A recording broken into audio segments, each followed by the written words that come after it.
Hello and welcome to the first ever Undefined podcast. This is something I've been wanting to do for a really long time. I'll probably change things down the road. For now, I'm just going to be talking about a certain topic, maybe something that wouldn't necessarily make such a good video or something more candidly that I have on my mind. Hopefully in the future I'll be able to have some guests on the show, but for the first episode, as of now, before I even know what I'm doing, it's just me in a room with the mic. So today I wanted to talk about what happened to FitBit and something that I've noticed, which is kind of a gap in the fitness tracker market right now. So when I say the fitness tracker market, first I just wanted to differentiate a fitness tracker versus a smartwatch. So a smartwatch is most often also a fitness tracker, and a fitness tracker is often also a smartwatch. The two categories kind of overlap. It's just that by a fitness tracker, you might mean something more specifically like a Fitbit or like a fitness band or a smart band, something that is more focused on tracking health, whereas a smartwatch is maybe something that is, its main goal is making your life more convenient and providing some smart features on your wrist. So now I'm mainly talking about fitness trackers and that whole market. So I've been in the fitness tracker market recently, and I've been looking for a device. I've wanted a fitness tracker for a really long time. There's a few important things that I would sort of want in a fitness tracker. And the first one is privacy, is that I would want the data to not be sold, to not be able to be looked through. I would want it to be stored somewhere secure, somewhere private. Now, I feel like Apple Watch is sort of the best at this so far. Maybe Garmin comes in a close second, maybe even tied. But in general, I think anything else sort of doesn't really cut it. I don't know what Samsung's up to. Maybe they're fine as well. But in terms of Google, which is also Fitbit, I've heard not too great things about that data storage. And then there's Amazfit and there's like all the Xiaomi stuff. But I honestly don't trust those cheap like Chinese brands. They might be good trackers and, you know, they good products, but I don't really know where the data is going and how private those really are. So no matter how good the product is, I wouldn't really want one of those. And the next category would be something that is not too pricey. Now, Fitbit is actually good at this. Fitbit is not too pricey. Apple Watch is pretty expensive. The Samsung ones are all right. The Google Pixel watches are actually okay on price. Garmin is very expensive. And I know they're amazing devices, but honestly, for what you get compared to, let's say, an Apple Watch or even a Fitbit, I mean, maybe you are getting some better stats, some better metrics with a Garmin, but still, is it really worth that much more money? And then, of course, like I said before, you have those Amazfit, Huawei, Xiaomi, like all that stuff that's super cheap and honestly, like red flag cheap. Like, what are you doing with my data kind of vibe? And of course, in a fitness tracker, you also want it to be accurate. You want the step count to be accurate, the sleep tracking to be accurate, the heart monitoring to be accurate. Another category that I would want in a smartwatch, and I think is one of the main reasons why they're so popular, why people love smartwatches so much, and why it's such a hot item, and really why I think they've been popular since the early 2010s and have sustained that popularity even now in the 2025 market, is smartwatches' feature and ability of gamifying fitness. This is a topic that's really fascinating to me, and I think fitness trackers are some of the best ways of doing this. For example, challenges, badges, adventures, stuff like that. This is all part of that umbrella. Now, I know Apple Watch is good at this, Garmin's good at this, probably honestly all of them are good at this. And I know there are brands out there like Sunto and Koros, I hope I'm saying those right, that make sort of Garmin-like, maybe more specifically tailored devices for like a niche use case, like a specific sport, maybe running, maybe golf, maybe swimming. Those kind of watches I'm less including because that is a whole, in my opinion, different kind of market. Now, the last category that is important to me is the fact that I would ideally want this device, this fitness tracker, to be cross-platform, right? Because, you know, real freedom, I often hear this online, and I saw this on Reddit somewhere. Oh my gosh, I sound so nerdy saying that, that I saw this on Reddit, and I'm about to quote it, but I saw this on Reddit somewhere. Someone said that real technological freedom in terms of ecosystems isn't not being in an ecosystem, right? Ecosystems are very useful and can make your life and workflow a lot easier and a lot more productive, but that the real freedom is being able to switch ecosystems whenever you want.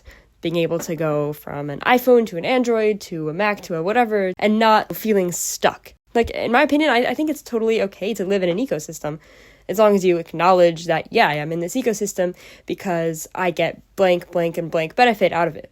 And not being subconsciously sucked in, and then being able to say, hey, but if tomorrow I want to move over to an Android, I can do that because I'm not storing every single bit of information that I've created in the past 10 years all on iCloud. You can say, no, I have some things in OneDrive, I have some things on hard drives, SSDs, and whatever other websites. I don't know how you store your data. If you want to know how I store my data, I have a video on that you could watch, and it's not platform specific. So that's the real freedom. Anyway, so that was a little tangent. The ideal fitness tracker would be one that isn't tied towards Android or iOS. So let's take a step back. We talked about some of the things that I think would make a good fitness tracker, maybe the ideal fitness tracker. And now let's talk about the mainstream fitness trackers on the market right now, the things that we are seeing on people's wrists in 2025, and what is on the market. So first of all, I've noticed that in terms of normies, I'm not talking about people with niche fitness needs who buy Garmin's and Suunto and Coros and all that stuff, or athletes. I'm talking about the normies, the health-focused people, but the normie people. So I guess I'm sort of seeing a trend in that you sort of buy the fitness tracker or smartwatch in relation to which phone you have. So at least here where I live, there's kind of like 3 options of phones. Now, obviously, this is a generalization, but there's a lot of truth to this. So you're either obviously going to have an Android or an iPhone. If you're having an Android, it's probably either going to be a Samsung or a Pixel. These are like the only 2 Androids I really see in the wild here in the US. And then, of course, there's the iPhone. And I'm not getting into an argument of which type of phone has which share of the market, has which percentage of the population.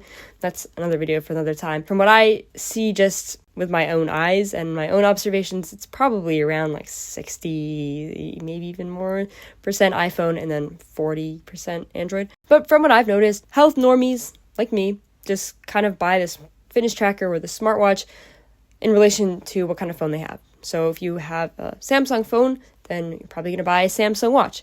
And if you have a Pixel phone, then you're probably going to buy a Pixel watch. And then, of course, an iPhone, an iWatch. Just kidding, guys.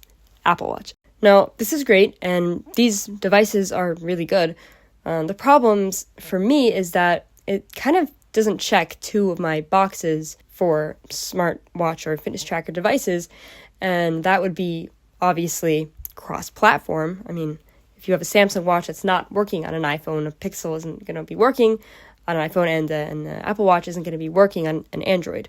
So you're kind of entrenched deeper and deeper into an ecosystem on that front. And then another sort of category that it doesn't really meet most of the time is the affordability aspect. But I think Pixel is probably what seems to be the most affordable out of all of them.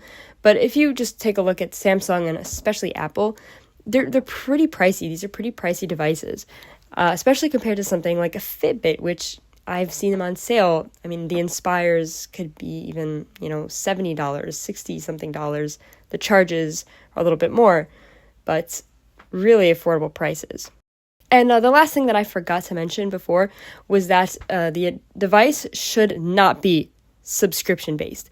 The idea of buying something that is biometrically tracking me and me paying my money for that, but then not being able to see all that information and like some of that is being hidden behind a paywall, that does not sit right with me. And luckily, this is actually something that these more mainstream, like the Samsung Pixel and Apple Watches, all sort of get down. Like, you're buying that and you're not really worrying about paying for more ever again. Now, the outlier to that would be Fitbit, because there is a premium tier for that app that you could pay for, but Fitbit is kind of an outlier in a lot of ways. And in my opinion, Fitbit is just an interesting company and an interesting product that, it could have just been so good, and it could have filled this kind of hole in the market that I'm seeing now. but ever since it was acquired by Google, it's just sort of slowly withering. And I still love Fitbit, and maybe I'm being a little bit too harsh, but in my opinion, from what I'm seeing now, in 2025, me trying to buy a fitness tracker, I feel like there is a gap in the market for a device that isn't tied to a specific phone manufacturer, a device that isn't really trying to be a smartwatch, that's just kind of wanting to be a fitness tracker that's simple, that's affordable, but it's accurate, it's a good device, and it has good security and good privacy. This is something that honestly is missing from the market in 2025. And don't tell me Garmin, because they're great devices, and yeah, I'm sure they're private and they're good, but they're just not the best for normies. I mean, they're kind of niche, they're very specific, and most of all, they are very pricey. Right at that rate, I might as well just be buying an Apple Watch. Except, I'm very much entrenching myself into an ecosystem. What if there was something just cross-platform, something simple, something for normies, something like what Fitbit used to be? So that's where we get to the next part of the podcast, which is, I guess, titled, What Fitbit Used to Be, or what Fitbit could have been. So Fitbit kind of actually just used to be all of these things. I mean, it was affordable, it was relatively private with the data, it was accurate, it was fun and gamified, of course it was cross-platform, and it was just a good device for your average normal person looking to live a more healthy and active lifestyle. In a way, I guess it kind of reminds me of Wii Fit. Like, it was actually a really good product, and it was for average normal people.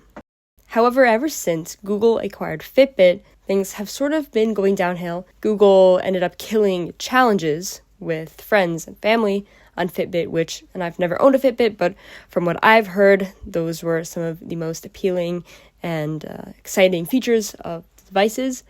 And they also killed adventures, which was more of a solo kind of journey that a person could go on in sort of a virtual quest that of course, you would rack up new levels and by how many steps you would take and unlock different things. Again, I never had a Fitbit, so I never did this. But these are two very gamified fitness features that really enhanced the device and were some of the main selling points of these devices, actually. Okay, so Google got rid of the challenges and the adventures, and maybe they got rid of a little bit of that Fitbit spunk and the Fitbit vibe of the brand, but it's not that bad. Fitbits are still very accurate devices, they really are, and they're still affordable. And yeah, it's annoying that they actually made the app have a little bit of a paywall for some very premium features, but according to the research that I did, it seems like those features are ones that aren't really super important and that most people could kind of not really care less about. I was this close to deciding on Fitbit. And then I did a little bit of research about the app, because that's kind of half of the story when you get a smartwatch. Of course, the UI of the watch has to be good, and the interface and the stats on the watch have to be good, but the information that the watch is collecting is ultimately going to your app, and that's when you're going to be checking things a lot of the time, and that's when you can really dig deeper into the stats and view the analytics and view the data in more meaningful ways. So I took a look at the Fitbit app, and the UI is just a little bit sad. You guys know my opinion on Google's Material U UI, and I don't actually think I talked about it on the channel before, but the Google Material 3, whatever, expressive redesign, I guess, in my opinion, it just kind of made things worse. This is actually going to be the topic of a future podcast, but the direction that Android's UI has been going in the past several years is just, it's an interesting place. It's an interesting direction, and I have a lot to say about that. But that is for a future episode. Now we're just talking about the Fitbit app, and the UI just kind of looks like the soulless Material U design that I see on every Pixel app, on every Pixel interface. Now, the UI isn't all bad. I mean, there's some redeeming qualities about it, and there's some cool things about it, and I'm not going to just go bash on it. I'm not going to just go hating on it. But to my opinion, and this is just a personal opinion, I don't really like the Material U look. And when Google bought Fitbit in 2021 and 2022, okay, they let it be. But in 2023, Google redesigned the Fitbit app, and they gave it the Material U treatment. And it just looks so much worse. I mean, of course, this is my opinion, but it seems like other people agree with me, because if you look on the comments of the announcement video for the redesign of the Fitbit app in 2023, pretty much every comment is sort of expressing a similar sentiment to mine, where they are mad that the challenges are gone and the adventures are gone, and most of all, that the app UI is just a lot worse. I mean, I don't know how many of you guys listening are Fitbit users, but the Fitbit app used to be, in my opinion, one of the best designed apps, let alone fitness tracking, wellness apps on the market. It may have been one of the best designed apps, period. Since I've been interested in UI, I have always really admired the Fitbit app. It just has great vibes, great colors. It kind of uses a, tertiary color palette, bright, spunky colors. If you would imagine a brand that looks like it's trying to sell something healthy or be healthy back in the 2010s, that's kind of what it looks like Wii Fit vibes, maybe a little bit of Frutiger Aero vibes, like Frutiger Health vibes. Maybe I just coined a new strand of Frutiger Aero. I don't know. I feel like every day there's a new strand of Frutiger Aero. That's, again, another video for another time. But I don't know, the app just kind of reminded me of drinking a smoothie at Jamba Juice. The colors were immaculate. The animations were great. The little iconography, the icons, the pictures, the font was good. I mean, even the Fitbit logo was good. And then, of course, the colors that they would implement on the actual devices sort of matched the old theme, and they were good as well. And it was all just so cute and good until they material U'd it. I mean, there's some other reasons too. I've heard the privacy isn't necessarily great, but definitely the app UI, and again, the fact that they sort of took away adventures and challenges is a big con. Now, there is an interesting theory that I've seen floating around, and maybe it's a little bit conspiratorial. Maybe it's not. I'm not saying it's true at all. I don't really know what to believe. I'm just saying that I have heard this, that perhaps Google has acquired Fitbit. They got what they needed out of Fitbit in order to create their Pixel Watch, which is sort of, you could see, their favorite child. And now that they have used Fitbit to form the Pixel Watch, they can now dispose of it. And there are theories that Google is actually just slowly kind of sabotaging Fitbit, having it die out, and replacing it, phasing it in with the Pixel Watches. So personally, I don't know if I believe it or not. I think there is still an appeal of Fitbit. I mean, they're cheaper, they're not really smartwatches, but I will say that Google's actions have definitely not been in contrary to this theory. And while I'm not sure if it's true or not, I mean, I do kind of have that in the back of my head as I am looking at buying a Fitbit. And Fitbit, I mean, it doesn't even have its own website anymore. It's now just the Google Pixel website. Now, I don't know what's happening, but I do know that there is definitely a market gap for a device that is private, affordable, still accurate, and a decent product that is fun and gamified, and of course, cross-platform. There's still that missing spot in the market for an item like this. Now, I know that Pebble has actually revived their brand and is currently working on devices right now. And that's something I'm really excited about, and I'm following that project pretty closely.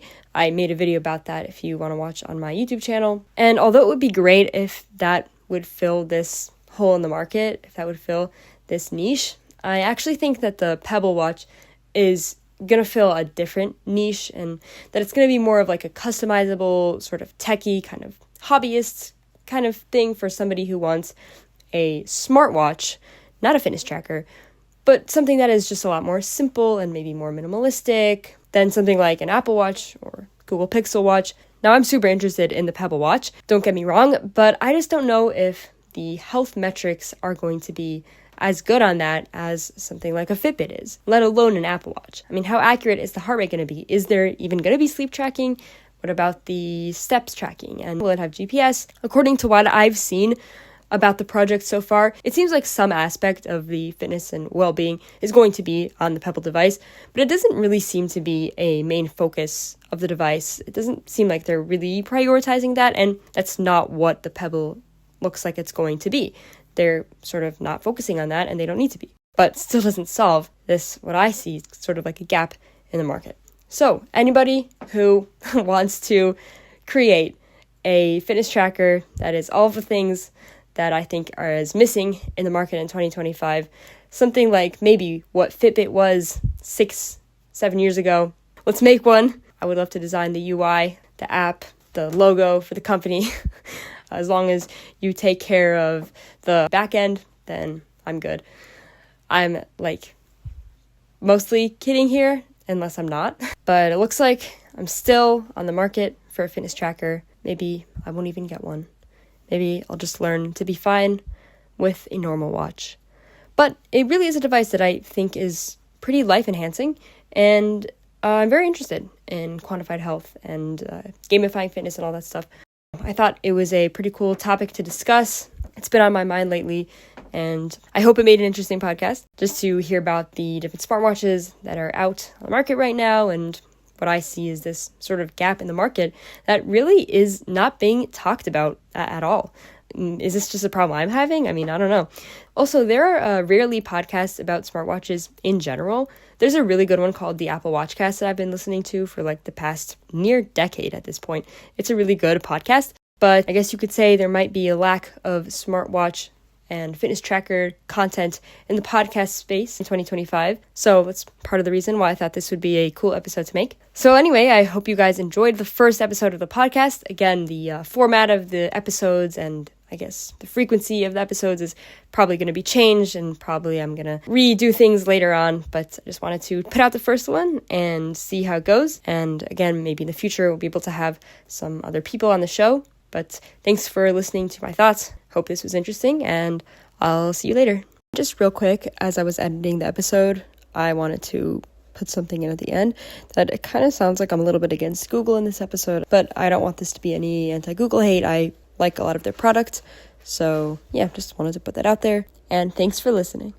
If you enjoyed the show, please consider writing a review on whichever platform you're listening on. It would really help me out. I'm not going to even ask you for 5 stars. It could be 1 star. It could be any stars. I may even read it on my next episode. And of course, my YouTube and Twitter accounts are always linked down below if you're interested.